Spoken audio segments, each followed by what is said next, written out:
नाशिक महानगरपालिका सार्वत्रिक निवडणूक 2026 साठी आम आदमी पक्षाकडून सूरज भीमसिंग पुरोहित यांनी प्रभाग क्रमांक 29D मधून उमेदवारी अर्ज दाखल केला आहे। नमस्कार, माझं नाव सूरज पुरे। मी यावेळेस पहिला उमेदवार म्हणून 24 वर्षाचा आम आदमी पक्षाने माझं नाव घोषित केलं। त्यामुळे मी सर्वप्रथम माझ्या सर्व पदाधिकाऱ्यांचे मी धन्यवाद म्हणतो, कारण की आजकाल तरुण युवा उमेदवारांची खूप गरज आहे।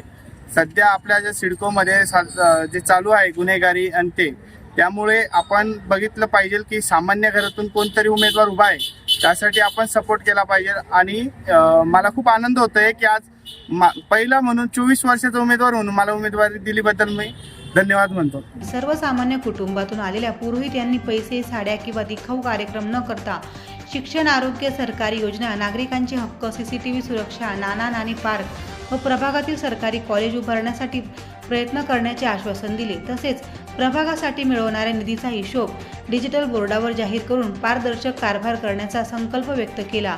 गुंडागिरी मुक्त प्रभागासाठी तरुण व प्रामाणिक उमेदवाराला संधी देण्याचे आवाहन त्यांनी नागरिकांना केले आहे। नमस्कार, मी योगेश अशोकराव कापसे, नाशिक आम आदमी पार्टी कार्याध्यक्ष, निवडणूक प्रचार समिती। आज फार अभिमान वाटत आहे का एक 23 वर्षाचा आणि 24 वर्षाचा युवा उमेदवार नाशिक आम आदमी पार्टीने इथे दिलेला आहे। हे कर्तृत्व आम आदमी पार्टीचं आहे का आम आदमी पार्टीने म्हणजे हातगाडीवाला असेल, चपरासी असेल, ऑफिस काम करणारा असेल, भाजी विक्रेता असेल, बटर विकणारा असेल, पाव विकणारा असेल, अशा लोकांना दिल्लीमध्ये, पंजाबमध्ये आमदार केलेला आहे। इथं सर्वसामान्यांची मुलं आहेत। गुन्हेगारींनी ह्या नाशिकमध्ये डोकावरती काढलेलं आहे। आणि काल परवाच आपल्या नाशिकमधला बघा जे बेडकं अगोदर बिळामध्ये होते एका पक्षामध्ये, आता ते उड्या मारायला लागले या पक्षातून त्या पक्षामध्ये। परंतु आम आदमी पार्टी या सगळ्यांवरती वेगळा आहे। तो शिक्षण, आरोग्य आणि सर्वांना मोफत शिक्षण देण्यासाठी आम आदमी पार्टी सज्ज आहे।